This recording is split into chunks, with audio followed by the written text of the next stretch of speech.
Hello everybody, and welcome to this episode of Coach Caris podcast, Itchy Bitchy, and guests.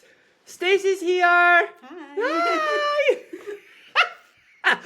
Right, me and Stacey have just had an awesome morning chat this morning over breakfast after she came to Ladies at Lift, and we've had full-on chats, and now that I've stuck a camera in front of her face, she's just turned into some mute person. So we're just going to turn away from the camera. Yes. And we're just going to kid on that the camera's not there. Anyway, my lovelies, I hope you are all well. Stacey, who is one of my midlife reset clients, so we are working on healthy habits, improving your lifestyle, managing your perimenopause symptoms, and generally being awesome. Told you Jasper would start barking.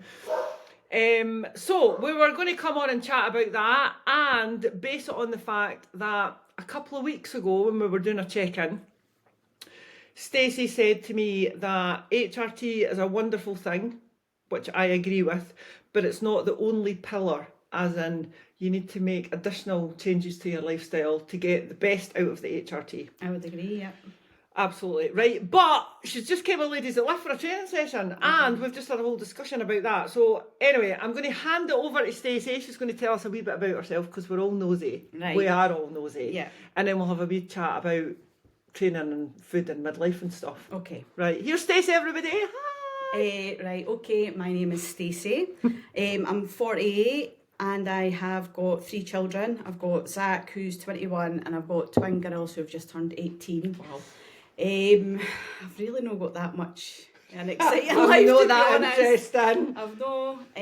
I've recently, well, not recently, about a year and a half ago, I actually totally changed careers. Because I thought I was at that stage in life where it was my last chance to do something different. Brilliant. Something Brilliant. that I probably would never have had the confidence to do before. But then when you get good coaching and stuff like that, you realise... See what you did there? Like that. Right, I'm going to move that light because I'm getting... I look like I've got a halo around my head. Carry on speaking. So I think learning how to be confident again and believe in myself, and realising that even if I did swap careers or swap jobs and it didn't work out, it was not the end of the world. Because I think when you get to a certain age, sometimes you think that everyone's going to be a bit of a disaster. You have that sort of disaster syndrome or catastrophise things. So I done that about a year and a half ago now, and I've never looked back. What did you do before? So I've always worked in finance and accounting, which was great. I know. But I used to work for a financial advisor. All right, okay. In the centre of Edinburgh. And then an old friend started up his own company and asked me to come and run it for him, and he's an electrical contractor. Oh, so totally different. That's totally different. Totally different. But I believed in him, and I know that he believes in me. I think that's a big thing. Yeah. I think that if you've got, somebody who is totally confident in your ability, probably more confident than you're in your ability, then you feel like you want to deliver. Absolutely. Do you know what I mean? Yeah. So, and he's made me believe a wee bit in myself, and the company's been very successful. Brilliant. And it's like, there's obviously loads of us that drive it forward and stuff like that, but it's good to be able to be a part of it for the beginning and think some of the success is down to you. So, do you feel... Thanks. Do you feel that it's something that you're a part of, like, and that you can... that you're partly responsible for where it's got to, whereas when you worked in the corporate world, you were just like a little cog in a big machine? I think so. I think that's actually been quite major for me. I've always I think you get to a certain age where you kind of want to leave your mark somewhere. So in the previous place that I worked, I loved it. It was great. But you're just you're not challenged anymore. Do you know what I mean? Because you're there for a long time, you know the place inside out. There's no fresh challenges, and you can do your job with your eyes shut. Absolutely. Aye. So, and I loved it. And then when this came up, it felt like a sign almost. Yeah. Do you know what I mean? I'm a massive believer in that, Stacey. Massive. And didn't get me wrong, like he asked me, it took a good year before I made my decision to make the move. I had to make sure it was right, because it's not just me that affects. Family and stuff. So I just wanted to make sure that all the pieces were in place before I actually made the move. So I definitely think that where the company is now versus where it was when we started, I did play a part in that. Absolutely. And I That's did. brilliant. I have made my mark, so I'm quite happy. We can just retire now. I wish I could just retire now, but that's the plan now. The plan is do you know what I mean? We're now feel like you're a counting step down closer? that. Yeah. Aye. So, and I think that's been something a priority for all of us that entered the business at the start. Let's this is our thing. We'll get to a point where we can pass it on to other people who maybe want to take it over, and then we can all just. Yeah, just you know start adding in more free time and more free Absolutely. time, because you didn't want to go for obviously working to, like me and Cal have this conversation all the time about retiring, and I was saying to you earlier, we're thinking about downsizing and stuff, but I do want to retire. I feel I have a perfect balance now because I'm not chained to the hours that somebody else is setting for me. Do you know what I mean? But it's just like you said. It's just about so that was a hard decision, I'm assuming, but you had your lady balls. You found your lady balls to make the right decision. I did. No regrets. I put my big girl pants on. No regrets whatsoever. Big Brilliant. girl pants. Big girl pants. So I know it's been great. It's been really good. I'm pretty proud of myself for actually being brave enough to do it. Mm-hmm. And now when I listen to other women around about the same age or older or whatever, and they're all thinking about making a change, I 100% encourage them to do it. Yeah. Because what is the worst that could happen? Exactly. If you're not going to die, then you should just do it. Just do it. Just do it. I love it. But also, this takes us back to what we were speaking about earlier as well, that the older we get, our confidence goes. 100%. Not in all situations. Sometimes in all situations, sometimes just in certain situations. And our world potentially could just get smaller and smaller and smaller and smaller and smaller. Yeah. And that's not cool. It's not. I think that it can also happen without you realising. Yeah. Do you know what I mean? Yes. So it's like that can happen and you didn't realise it's happening, and then one day you're like, oh, I've not got a social circle or whatever anymore. You've always got to keep putting in the effort, but it's easy to become quite reclusive, as you get older. And I think the way that you can feel about yourself sometimes when you're perimenopausal, sometimes you just want to take yourself away from it all. But there's actually loads of support and loads of friends out there that are probably gone through the same thing as you, or starting or at a different stage. It's good to talk it out. It is good to talk it out. It's really, really supportive. I think as well, just what you were saying about sometimes it's not we can take a step back and we can make ourselves more insular, and it's not we don't think about the bigger picture, so we only think about, do you want to go out on Saturday night? No, I absolutely fucking do not want to go out on Saturday night. Do you know what I mean? And then, the more you say that to people, then the people stop asking you more. And then, do you know what I mean? And then before you know it, you've got no invitations. You've literally got no social circle. You haven't socialised with anybody. And it can be the same with like you said about your job opportunity. You can get this and you can get that and you can get that. And you just say no because you're only thinking about that half an hour of uncomfortableness. Yeah. You're not thinking about that half an hour of uncomfortableness will lead to you saying no next time, and then you'll say no again the next time, and you'll say no again the next time, and then 2 years down the line your world is actually tiny, you're stuck in the same job that you hate, your pals have all disappeared, etc, and then you're just like, what's happening? Midlife is shit. Aye, nobody wants to end up in that situation. It can be actually amazing. I know. It is. It means actually. Which leads me on very nicely, actually. So Stacey lifts weights. I do.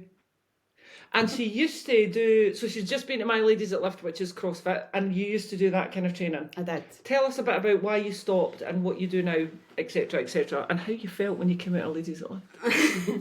So I used to do loads of training, actually, mostly HIITs and boot camps and stuff like that, and a load of running. And I felt great. I did feel great. I do think with the HIITs and the boot camps, they are you do get a wee bit bored, and I genuinely felt like I'd hit my peak of fitness with the boot camps and stuff like that. And at that point in time, I probably wasn't educated enough to realise that the next step probably would have been to start lifting weights. Yeah. Do you know what I mean? Yeah. So it was all really cardio and body weight exercise based, and I loved it. It was great. Obviously, it makes you feel great mentally. Yep. I love boot camp, by the way. I felt like I felt strong. I actually felt like I felt fit. I'm not sure if I felt strong. Yeah. Fit and fast. Yes, yeah, that's how I felt. Yep. So, and that was fine. That was great. And then when I realised I was perimenopausal, it was it's probably about 5 years ago now. There wasn't a lot of information out there about what women should be doing while they're perimenopausal. So there was quite a lot of stuff online about how you shouldn't be doing HIITs and you shouldn't be doing boot camps because you can actually damage yourself. So I just immediately stopped in some sort of blind panic, following all these men. You can damage your joints, you can spike your cortisol, Oh, totally. you can give yourself type 2 diabetes, you can have a heart attack. Blah, blah, blah, It was blah. horrible and it was scary. And do you know what? It was round about the same time as COVID where we'd already been like scaremongered a bit about like about your health, because we were all going to about your die health. from It was COVID. like you could only go out for a walk for 1 hour a day, stuff like that. Do you know what you're just like? Yeah. I mean, I think there was a genuine fear there for a lot of the population when that COVID hit. Absolutely. And then everybody started educating themselves. And that's kind of what I had to do when it came to my exercising and just the way I was treating myself and what I should be trying to do to sort of make my life better in this perimenopausal stage.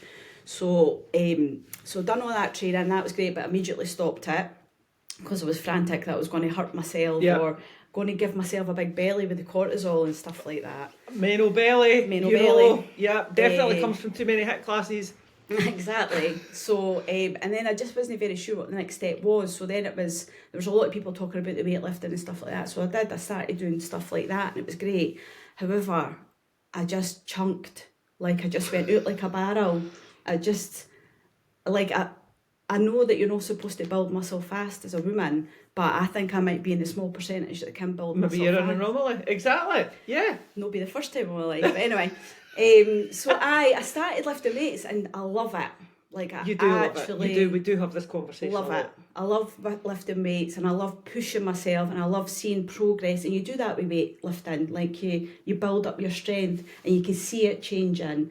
Where I think if you're doing like your HIIT and all the rest of it all the time, you didn't see changes. No. You didn't get fitter and fitter and fitter. You get to a level It's of not fitness. a tangible thing neither, though, is it? No. Whereas packing muscle on and getting guns and whatever, it's tangible. You can see it. You can see the change. And like running as well, like you can run and then you can run further. So there's always a measurement there. So, but I love the weightlifting. So I went to Caris's class this morning because I see all the pictures getting posted online and I think it looks great. And I think it's such a unique thing that she's got with these ladies that are of a certain age, who still really want to look after themselves through exercise. And it's like the exercise part is just like part of what where you want to get to. So like I think you exercise to feel good. Like at this age we're not exercising to look good. No. We're exercising to feel good. So I think it's pretty special what you've got. And I think that when I went to that class this morning, like I've never felt so accepted and like included instantly in a class. Yeah, because you were quite nervous, which is fair enough. I was asking Very you, nervous. right, just to clarify, all right, say Stacey got up at whatever time this morning, left her house at 6:15 from East Lothian, hauled her ass all the way to Falkirk to come to a class that she's never been to before in a place that she doesn't know, with people that she doesn't know. So like, hats off. Aye. Do you know what I mean? Aye. Another thing I want to challenge myself on though. Yeah, so, exactly. So it was great. Everybody was very friendly. And the class was brilliant. I like genuinely when I saw it at the start, I was thinking, no danger. There's absolutely no way I'm going to be able to do everything on that board. But I did it. I did it in the time. I was absolutely buzzing with myself. So, and it made me realise that actually I can still do that type of because you exercise. thought that you'd lost your certain level of fitness, that you couldn't do anything like that. I was convinced that I'd lost my, what do you call it, your mojo. Yeah. Do you know what I mean? Yeah. Like mojo, confidence, like, fitness. I mean, I've not done a burpee for about, I don't know how long. I made her do 50, by the way, just to clarify. I've not done a burpee for a long time. Proper burpee. Aye. Like proper, all the way down to the floor burpees for a long time. And it was nice to be able to, like when I started doing them, I was like, hell no. But your body remembers somehow, eh? It's a challenge. Muscle memory. And then I could actually feel my wee competitive Stacey kicking in and going, right, you used to do this in your sleep, lady. Just keep going. So I think I've lost that a wee bit. I think I've lost my resilience a wee bit with stuff like that. And I think that type of exercise would help bring it back. Yeah. Do you know what I mean? I would agree. I've definitely lost that sort of I've always had the discipline to exercise, but it's that sort of pushing yourself to the next level. Yeah. I've lost that. And I know I've lost that. I think as well though, when you're in now just take CrossFit out the equation, whether it's CrossFit, whether it's, what else we were speaking about, body pump, step, Zumba, whatever. I think personally, when you're in a room with other people, even though you're not competing against those other people, I still think you push yourself harder. Yeah, I would agree. I think you're right about that. And I think I've always thought that about going to a class. It does help you push yourself on a bit. Because there's always somebody that you're maybe not trying to beat them, but you're trying to chase them. Aye. Like you want to be as quick as them, or you Yeah. want to be as strong as them. I or always just genuinely know what to be you last. just want to die. That was I it. did want to die. That was it. I didn't want to be last, and I definitely didn't want to die the day. So it was brilliant. So I'm thinking I might just come once a month on a Saturday. Fine.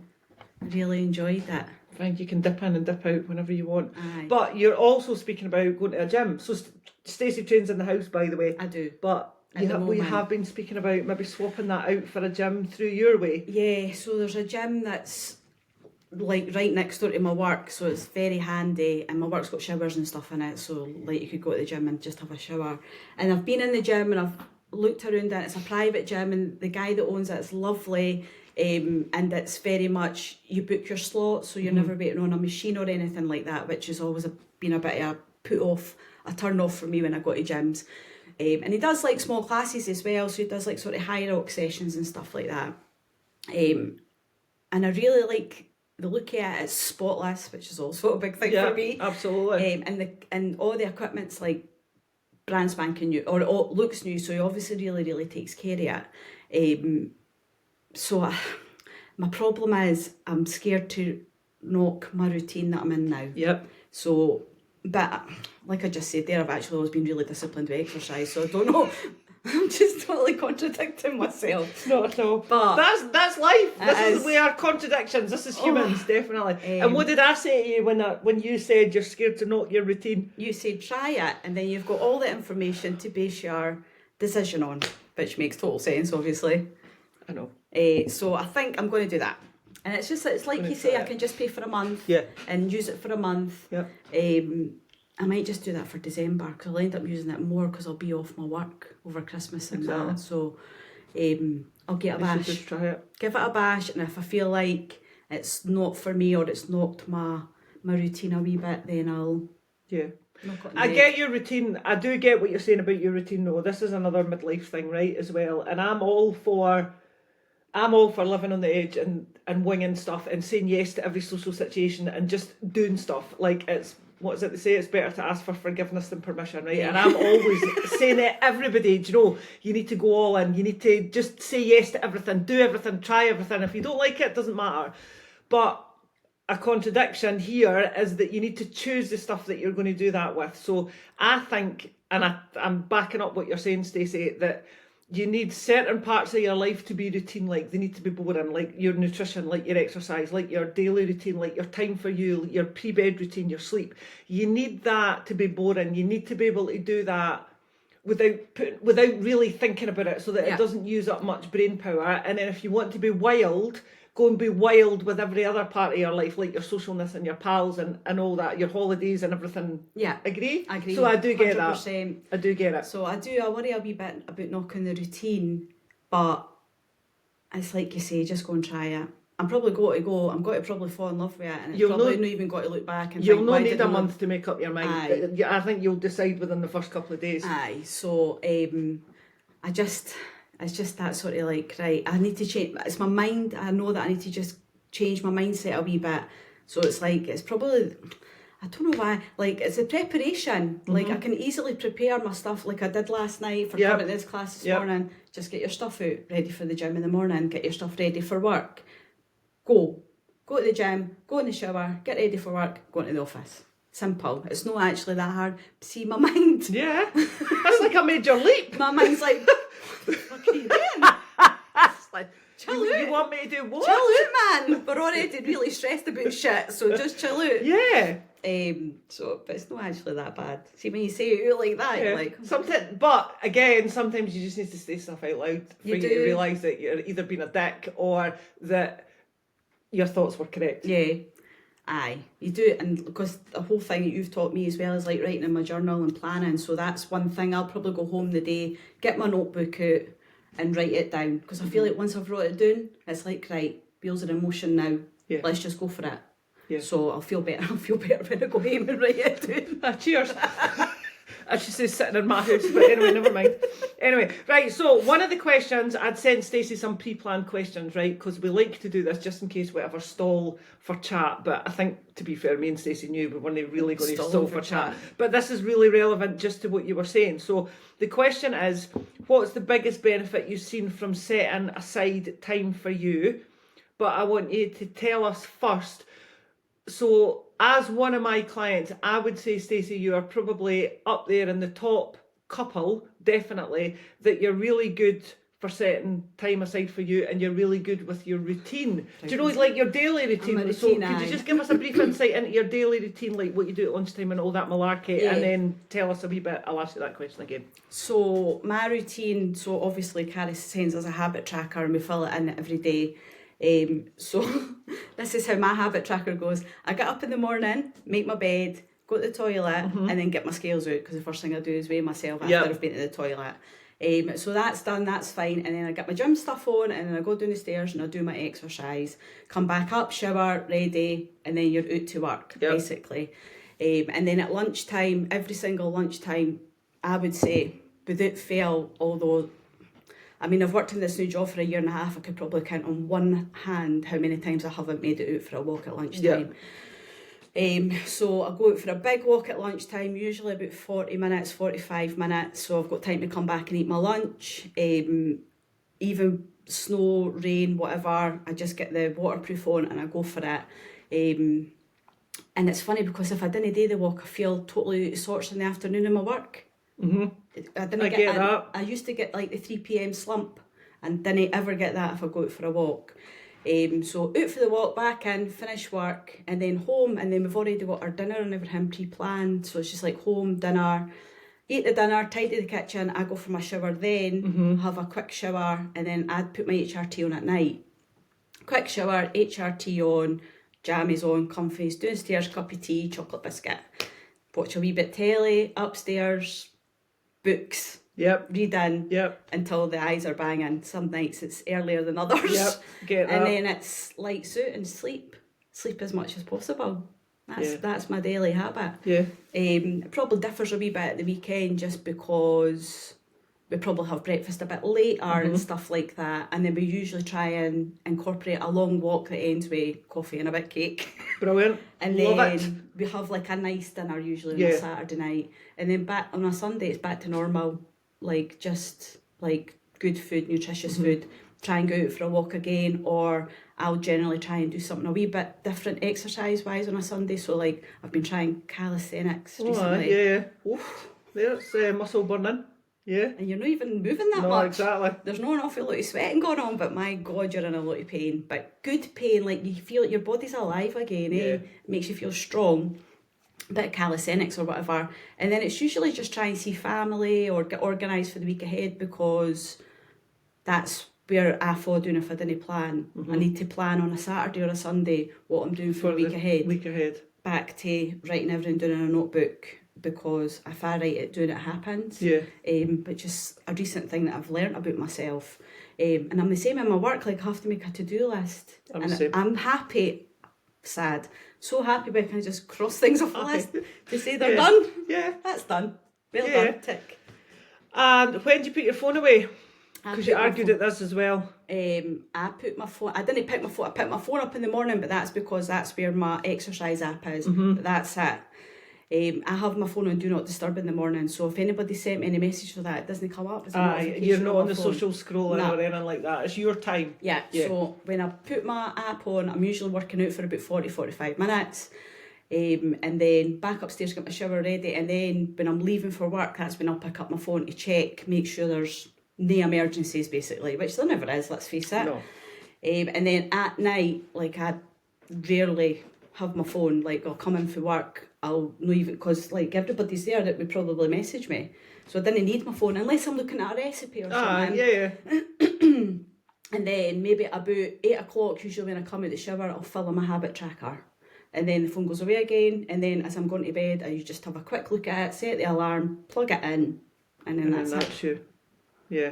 That's a major thing for me, because people are addicted to their phones, eh? Yeah, because everybody wants to get a hold of you instantly. Aye, but also like I didn't think I was addicted to my phone until I started started to try and not use it, and I was like, it's so like you don't even realise you're doing it. You just pick it up because it's like a habit you've created for yourself. So the phone's away now. The only thing I really use my phone for now mostly is photographs. Yeah.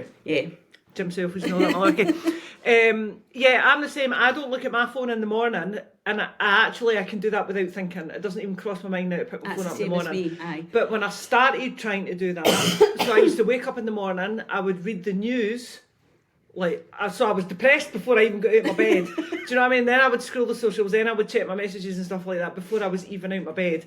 And when I stopped trying to do that, and I say trying because it took me probably about 6 months to nail it, I could feel myself hyperventilating and getting all panicky, like, what if somebody needs to get hold of me? Like, who needs to get hold of you at 6 o'clock in the morning? I know. Like, come on, seriously? I know. Like, do you know, none of my clients are going to die at 6 o'clock in the morning, and if they do, can I do anything about it? No, I can't. Do you know what I mean? So, but yeah, it does. I think it caused the anxiety trying to stop it, but I do it now without thinking about it. Yeah, it was worth it.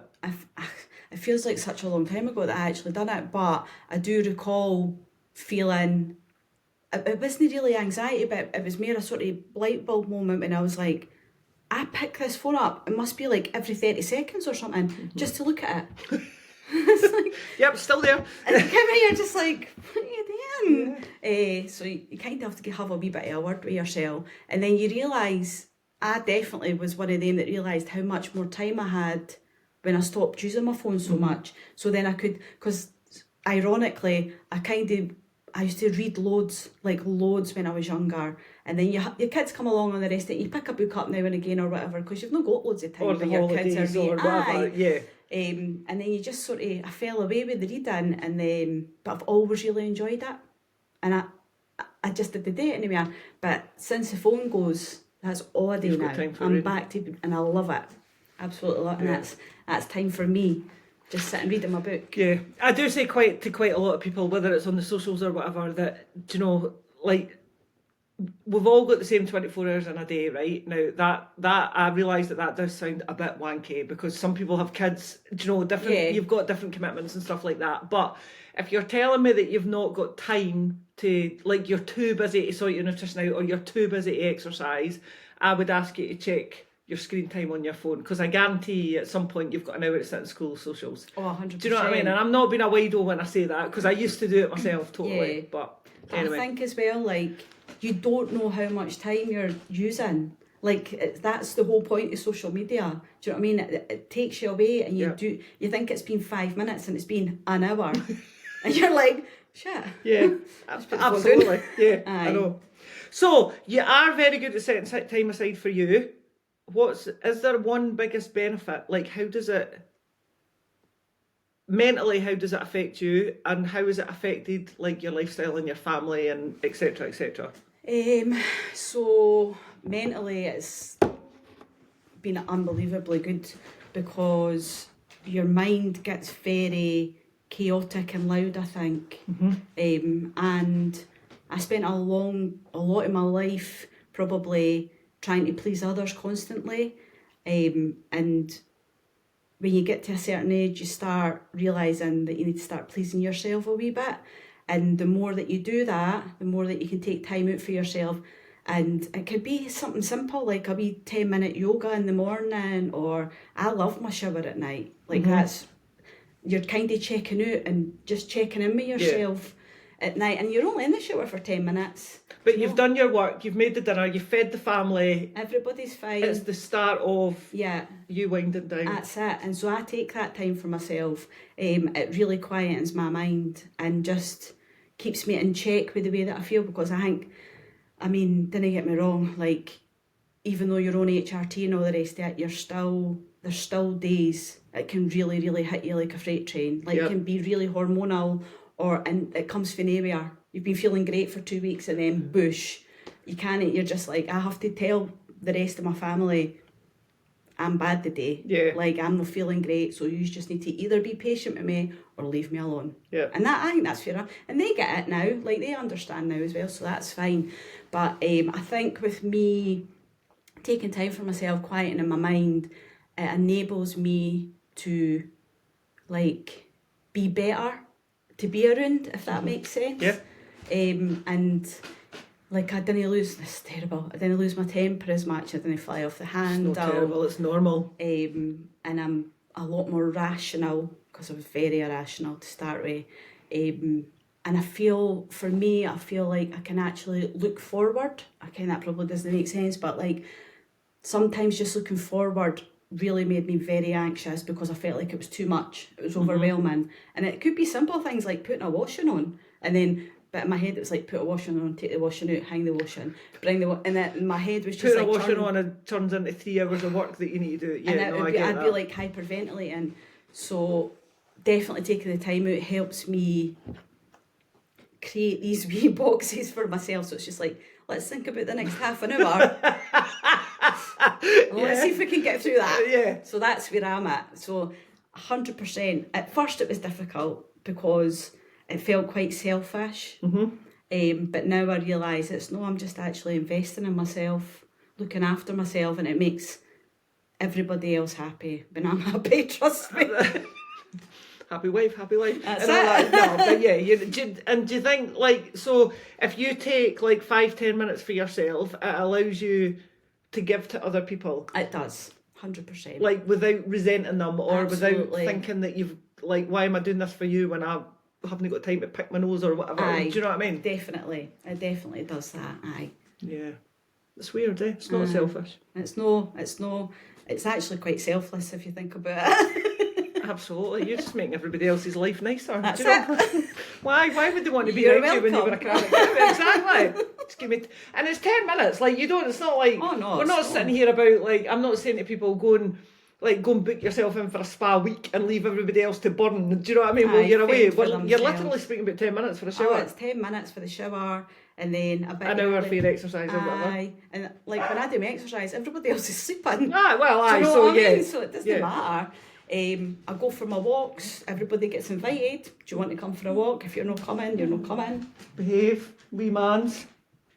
Yeah, sorry, Jasper's just trying to get his neb in. But I'll still be gone. So the walk's there if you want to come, but I'll still be gone. Yeah. So it's up to you whether you want to come or not, sort of thing. So aye. Right, just going to briefly touch on the midlife reset. When you signed up, Year and a half ago, maybe? yeah, did you originally come for fat loss? I did. And what's your thoughts now? I'm not really that bothered about that.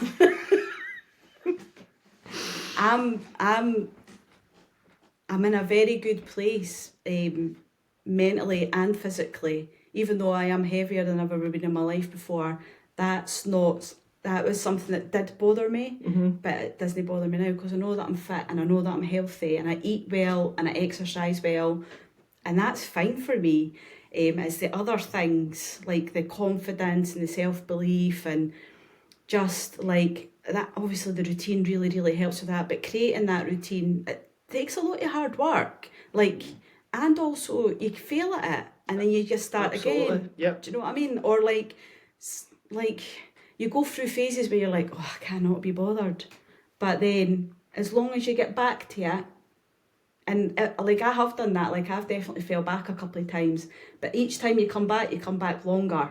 And I couldn't tell you the last time that I never consistently filled something in. Do you know what I mean? Yep. Or done something that was on my habit tracker, or ate well and planned my meals. So but definitely in the beginning it was a lot harder because you're learning something new. Absolutely. And do you not also think as well that you're not really giving yourself the time to learn? You're no. Because you just feel it like why can't I do this perfectly right now?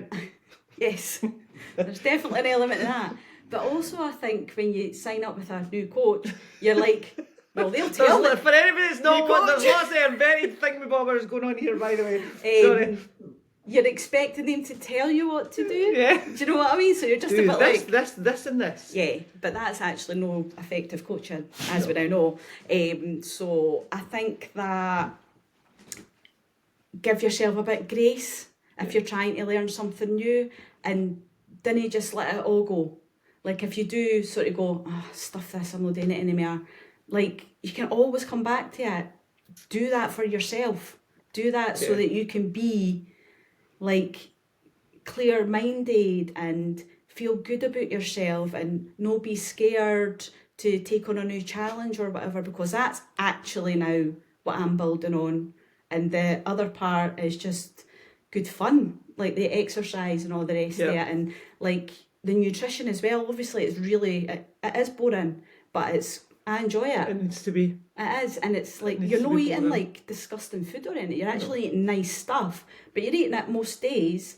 And then maybe on your Friday or Saturday night, you can think to yourself, oh, I might make a wee curry. I go wild. I might make a wee, sometimes I have a Coke Zero. Oh my word. Wow. So, like, but that's what it is. Absolutely. And do you know what? Like, the things that I thought used to make me happy, like, they did at the time, but they didn't anymore. And this is the kind of thing that makes me happy. So I'm quite content now. Excellent. Yeah, so the reason I asked Stacey that is that most women do sign up with me for fat loss. 100%. Most women stay for everything else. Absolutely. For the confidence, the habits, the routine, the self-belief. Yeah. They start to like what they start to love, what they see in the mirror, even though they originally thought when they signed up that they would only start to like what they saw in the mirror if they were 2 stone lighter or 3 stone lighter. And that is so not the case. It's not. I can vouch for that. It's so not That's the case. 100% what I definitely started off thinking. But it's all the other stuff. You're right, it's all the stuff. Yeah. And the group of women that are in that chat are amazing. Everybody supports each other. They are. Everybody's goes through something and we'll try and support that person. Do you know what I mean? So it's, again, a special thing that you've got, I think. Only like special people in it, Stacey. Special.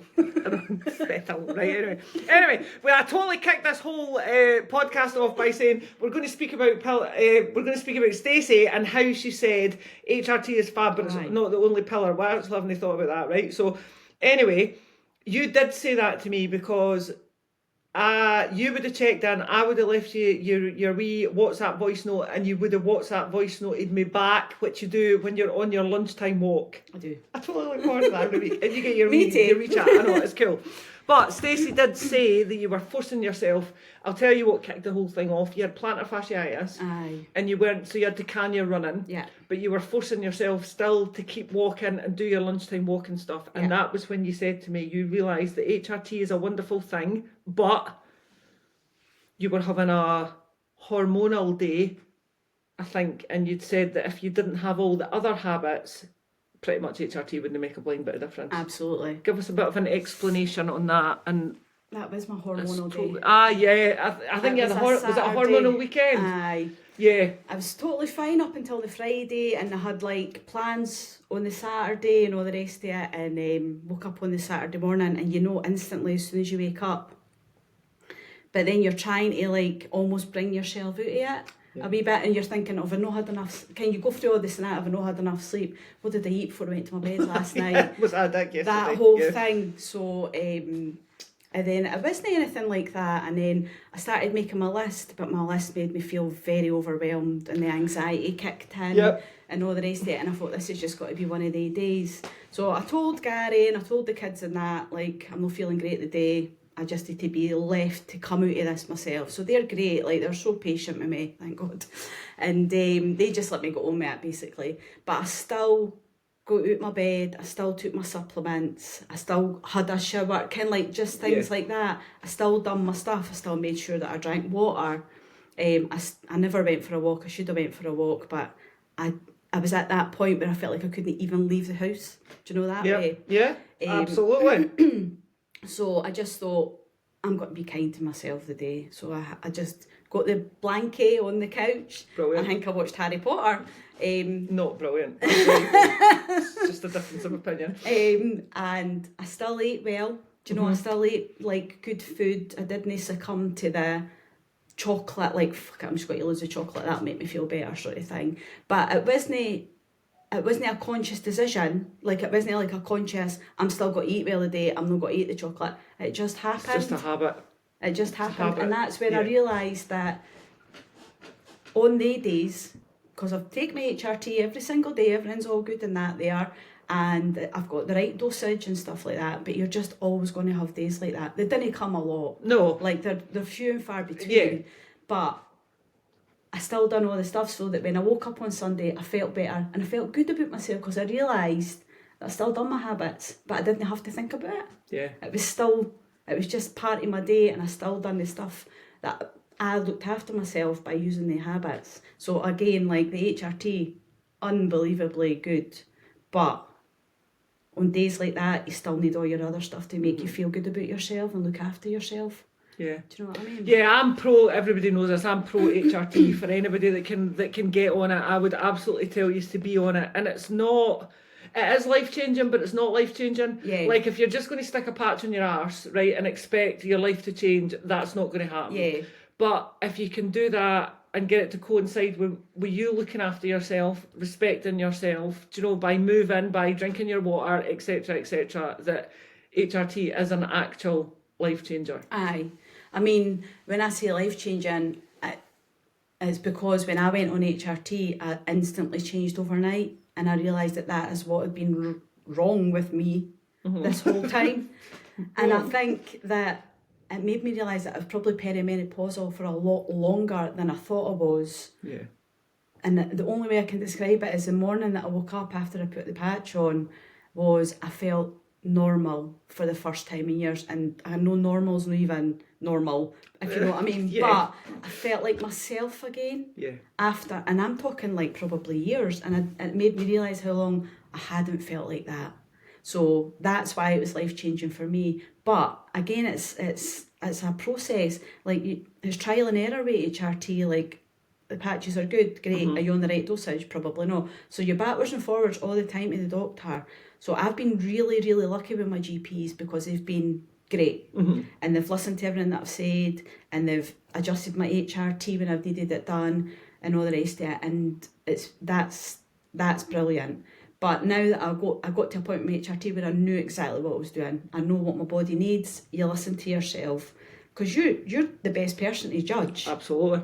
And then that's when these other things kick in, when you realise, like, the HRT's doing its bit, but I still feel a bit crap, a bit lethargic, a bit like I had hunger all the time, stuff like that. And just that sort of chaotic mind. And then these other things have helped ease that or balance that or make the things subside. They still come back now and again. Yeah. But I think that's just being a human. Yeah. But that's definitely why I'm in such a good place now. It wouldn't just be because of HRT. Yeah. Well, even before the peri-meno, like we've got hormones, you know, we've got testosterone, estrogen and progesterone in us, right? And we were, like, every month we could go off the rails or whatever, do you know? So we were never stable. Like, we're humans, we're not robots, do you know what I mean? But I think the symptoms do dip in and out. They do. But I think they come less often and they stay for less time. Yes, definitely. I think. Aye. And that's a combination of the HRT and of looking after yourself, Definitely. I would say. I would agree. 100% agree with that. Yeah. So, have you got any lasting advice that you'd like to pass on to any midlife women that might be thinking, what the fuck is happening to me? I would say try and not be too hard on yourself, and just take a bit of time out to think about what you want for yourself to make your life easier without any of the rest of the noise going on round about you. Give yourself a bit of grace if you're trying to make changes, even if you are going on HRT. For some people it works instantly, some people it really doesn't. Yep. Persevere with what makes you feel good, and make no apologies, no regrets. Oh, I love that last bit. I love that last bit. Embrace who you are, my lovelies. That's it. Yeah? Definitely. Unless you're an absolute C-word, then don't do that, because that's not cool. But yeah, pretty much. Do you know, most of us are decent human beings. Definitely, yeah. We're flawed, 100%. We're not perfect. Absolutely not. But making apologies for who you are is a rubbish situation. It is a rubbish situation. It definitely is. Didn't do that. Do you know what I mean? Did Just we do that? embrace it. Just embrace it. No apologies. Be yourself. Stacey says. It's like Simon says. Stacey says. Right, on that note, thank you very much for listening, Stacey. Thank you. Thank you. See, told you, even managed to chat, no bother, for 45 minutes. Wow. Sorry. Kid you not. No, not at all. Not at all. Ladies, thank you very much if you're tuning in. If you think this podcast, if you find it really interesting and know of anybody that would find it helpful as well, please do pass it on. You know you can get me on my socials on Instagram and Facebook as Coach Caris, Spotify as Coach Caris, YouTube as Coach Caris. There's a theme going on here. It's Coach Caris. Hi. From me and Stacey, bye-bye. Bye.